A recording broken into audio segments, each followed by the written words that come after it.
डोसे वाले की सफलता। मूर्ति और उसकी पत्नी विजया अपने दोनों बच्चों के साथ सूरत शहर में रहते थे। मूर्ति ने छगन के साथ सालों पहले एक होटल डाला था जो अब बहुत अच्छा चलने लगा था। भाई, यहां अंगूठा दो। किसी चीज के लिए साइन? ये होटल की रजिस्ट्री है, हम दोनों के नाम करनी है ना। मैंने पहले ही साइन कर दिया है, अब तुम भी अंगूठा लगा दो। ठीक है।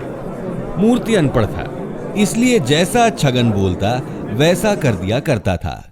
1 महीने बाद जब मूर्ति अपने होटल के पास आया तो वो हैरान रह गया।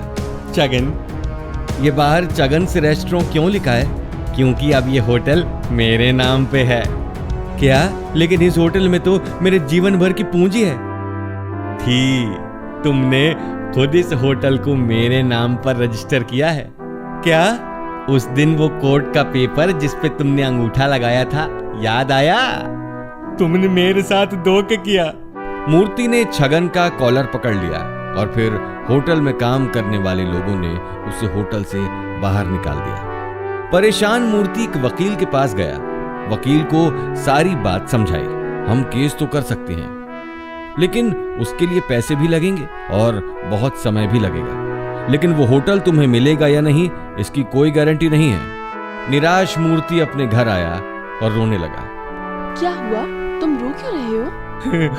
सब कुछ बर्बाद हो गए, सब चले गए, मेरा होटल। तुम फिक्र मत करो, हम दोनों मिलकर कुछ न कुछ कर ही लेंगे। भगवान ने एक दरवाजा बंद किया है तो वो दूसरा दरवाजा जरूर खोलेगा। मूर्ति और विजया दोनों सोचने लगे कि वो क्या कर सकते हैं। अचानक विजया का ध्यान एक बर्तन पर पड़ा। तुम्हें लगता है ना मैं बहुत अच्छा डोसा बनाती हूँ? हाँ, लेकिन उसका क्या? एक छोटा सा डोसे का स्टॉल लगाएंगे। मैं डोसा बनाऊंगी, तुम बेचना। पर बच्चों और घर को कैसे संभालोगी? वो तुम फिक्र मत करो, सब हो जाएगा। अगले दिन से विजया ने अपने घर का सारा काम खत्म करके बच्चों को स्कूल के लिए रेडी कर दिया। फिर उसने और मूर्ति ने रोड पर एक डोसे का स्टॉल लगाया। कुछ ग्राहकों ने डोसा टेस्ट किया। बहुत अच्छा है डोसा। जल्दी ही ये बात आग सी फैल गई। 2 दिनों में ही डोसे के स्टॉल पर भीड़ इकट्ठी होने लगी। विजया डोसा बनाती रहती और मूर्ति कस्टमर्स को सर्व करता था। दोनों मियां बीवी की जोड़ी का तालमेल अच्छा था। ग्राहकों को टेस्टी डोसे भी मिलते थे और ज्यादा इंतजार भी नहीं करना पड़ता था। 2 हफ्ते बाद मूर्ति पैसों को गिनने लगा। वो चौंक गया। हैं? ये तो होटल की महीने भर की कमाई है जो हमने सिर्फ 15 दिनों में ही कमाए हैं। अच्छा है ना? अब खुश रहो। जल्दी ही मूर्ति के पास इतने पैसे थे कि उसने वकील को केस करने की फीस दे दी। और कुछ महीने बाद वकील मूर्ति के स्टॉल पे आया। आइए वकील साहब, आप यहाँ? मैं यहाँ 2 काम से आया हूँ। कौन से? एक तुम्हें खुशखबरी देने और दूसरा फेमस डोसा खाने। आइए, कौन सी खुशखबरी? कोर्ट ने तुम्हारे फेवर में फैसला सुनाया है। आज से वो होटल तुम्हारा हुआ और छगन को 3 साल के लिए जेल हो गई। ये सुनकर विजया और मूर्ति दोनों खुशी से फूले न समाये। विजया ने वकील साहब को डोसा दिया। अगले दिन विजया और मूर्ति ने उस होटल पर नया बोर्ड चढ़ाया, विजयास डोसा। और स्टॉल की तरह यहां भी ग्राहकों की भीड़ लगने लगी। इस तरह एक हाउसवाइफ ने अपने पति की मदद की और उसे सफलता दिलाई। जादुई चक्की की कहानी। एक गांव में एक बुजुर्ग महिला रहती थी। उनके पति का देहांत हो गया था और वे अकेली ही रहती थीं। वे बहुत ही कर्मठ और परोपकारी थीं। वे सभी ग्रामवासियों के सुख और दुख में सहभागी हो जाती थी। पूरे गांव में उनका बहुत सम्मान था। उनके पास कई खेत थे और वह एक मजदूर से खेती कराती थी। गांव में किसी भी व्यक्ति को जब पैसों की जरूरत होती तो वे बूढ़ी माँ के पास चले आते थे और वे उनकी जरूरत के अनुसार पैसे दे दिया करती थीं। सभी लोग यही अनुमान लगाते थे कि उनके पास बहुत दौलत है। बूढ़ी माँ के पड़ोस में एक दिलीप नाम का युवक अपनी धर्म पत्नी सरिता और 2 बच्चों के साथ रहता था। वह बहुत ही गरीब था और मजदूरी करके अपने परिवार का पालन पोषण करता था। वह बूढ़ी माँ के खेत में भी काम करता था। उसकी पत्नी बूढ़ी माँ की बहुत सेवा करती थी, जैसे साफ सफाई, बर्तन मांजना, खाना बनाना इत्यादि। वह बूढ़ी माँ के पैर भी दबाती थी। एक दिन बूढ़ी माँ ने कहा, तू मेरी कितनी सेवा करती है, ऐसा लगता है कि हमारा पिछले जन्म का कोई नाता है। हाँ माँ जी, इसलिए तो हमें भगवान ने आपकी शरण में भेज दिया।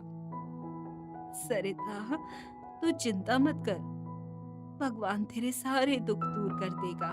तेरी एक आदत नहीं अच्छी लगती कि तू मुझसे कुछ मांगती नहीं है। मैंने जो दे दिया तूने चुपचाप ले लिया। दिलीप बहुत शर्मीला है। सुन, मैं 2 दिन के बाद तीर्थ यात्रा पर जा रही हूँ। ये ले, कुछ रुपए अपने पास रख ले, तेरे परिवार के काम आएंगे। सरिता ने सर झुकाते हुए बूढ़ी माँ से रुपए ले लिए। 2 दिन के बाद बूढ़ी माँ तीर्थ यात्रा के लिए चली गई। दिलीप और सरिता का बड़ा बेटा अचानक बीमार पड़ गया। उसे बहुत तेज बुखार आ गया था। दोनों उसे लेकर डॉक्टर के पास गए।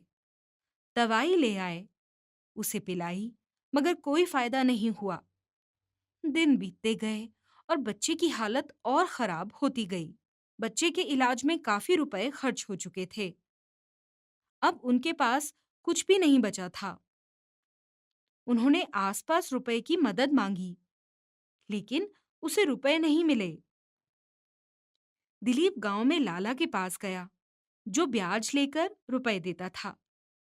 लाला जी, मेरा बच्चा बहुत बीमार है, मुझे कुछ रुपए चाहिए। मैं आपकी पाई पाई चुका दूंगा।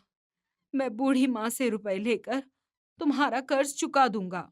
बूढ़ी माँ का नाम मेरे सामने मत ले। तेरे पास गिरवी रखने के लिए कुछ है? गिरवी रखने के लिए तो मेरे पास कुछ भी नहीं है। मुझ पर विश्वास कीजिए, मैं आपके रुपए अवश्य लौटा दूंगा। जा, मेरे पास फिर कभी खाली हाथ मत आना। लाला था पूरा कसाई और उसको दया भी नहीं आई। दिलीप खाली हाथ मुंह लटकाए अपने घर लौट गया। उसे बूढ़ी माँ की बड़ी याद आ रही थी। दिलीप के पड़ोस में रहने वाले होरी ने दिलीप से पूछा, अरे दिलीप, क्या हुआ? बहुत दुखी दिखाई दे रहे हो। मुन्ना की तबीयत कैसी है? मुन्ना की तबीयत तो ठीक नहीं है और उसके इलाज के लिए जो पैसे भी थे सब खर्च हो गए। लाला ने भी रुपए नहीं दिए। तुम चिंता मत करो, मैं रुपए का इंतजाम करता हूँ और रमेश्वर बैद जी को आपके यहाँ भेजता हूँ। कुछ देर के बाद रमेश्वर बैद जी दिलीप के घर आए और उन्होंने मुन्ना की नब्ज देखी और कुछ जड़ी बूटी दी, जिसका काढ़ा बनाकर उसे पिलाने के लिए कहा। काढ़ा पिलाने के बाद मुन्ना का बुखार कम होने लगता है, वह ठीक हो जाता है। मुन्ना की बाबू, इस तरह कितने दिन चलेगा? तुम शहर जाकर कुछ कमाई धमाई क्यों नहीं करते? यहाँ बिना पैसे के जीवन जीना मुश्किल हो जाएगा। भगवान न करे, अगर बूढ़ी माँ ना रही तो हमारा क्या होगा? अचानक एक पड़ोसी बनवारी हांफते हुए आता है। अरे दिलीप, बूढ़ी माँ की तबीयत गंगा किनारे बहुत खराब हो गई है। वे दूर के रिश्तेदार चंदू मामा के यहाँ हैं। वे बार बार तुम दोनों को याद कर रही हैं। चलो, जल्दी चलो। इतने में होरी आ गया और उसने कुछ रुपए दिलीप के हाथों पर रख दिए। दिलीप ने कुछ रुपए अपनी धर्मपत्नी को दिए और कुछ अपने पास लेकर वहां से गंगा किनारे जाने के लिए चल दिया। बूढ़ी माँ की हालत देखकर दिलीप को रोना आ गया। वे ठीक से बोल भी नहीं पा रही थी। माँ जी, चलिए, मैं आपको यहाँ से ले जाने आया हूँ। मैं आपका इलाज कराऊंगा। बेटा, अब मुझे इलाज की जरूरत नहीं है। ऊपर से मेरा बुलावा आ गया है। तुझसे एक जरूरी बात कहनी थी। बूढ़ी माँ ने और लोगों को वहां से हटने का इशारा किया।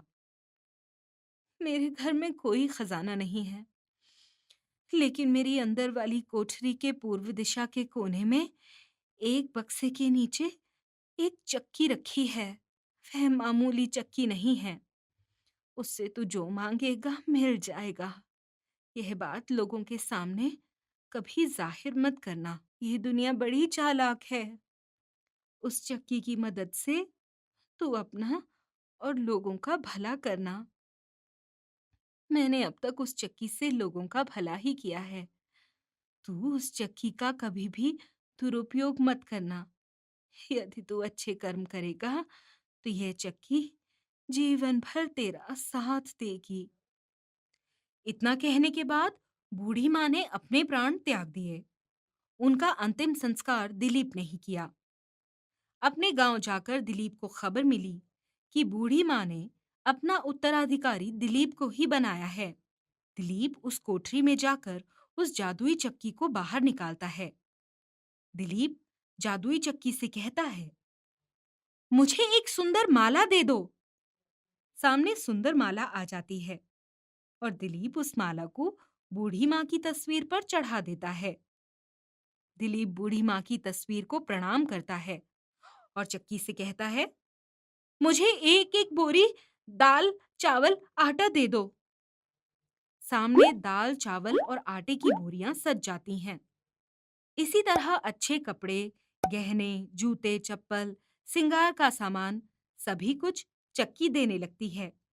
जब भी दिलीप चक्की की तरफ देखता है, वह मुस्कुराने लगती है, जैसे भगवान ने उसे दिलीप के लिए ही बनाया हो। दिलीप भी बूढ़ी माँ की तरह ही सभी लोगों की मदद करने लगता है। लोग यही समझते हैं कि बूढ़ी माँ बहुत बड़ा खजाना उसके लिए छोड़ कर गई हैं। अब लोग मदद के लिए लाला के पास नहीं जाते, बल्कि दिलीप के पास आते हैं। यह सब देखकर लाला दांत पीसकर रह जाता है। दिलीप अपने परोपकारी भाव से दीन दुखियों का रखवाला बन जाता है। सीख, परोपकारी सदा सुखी, जो करें सेवा वह खाए मेवा।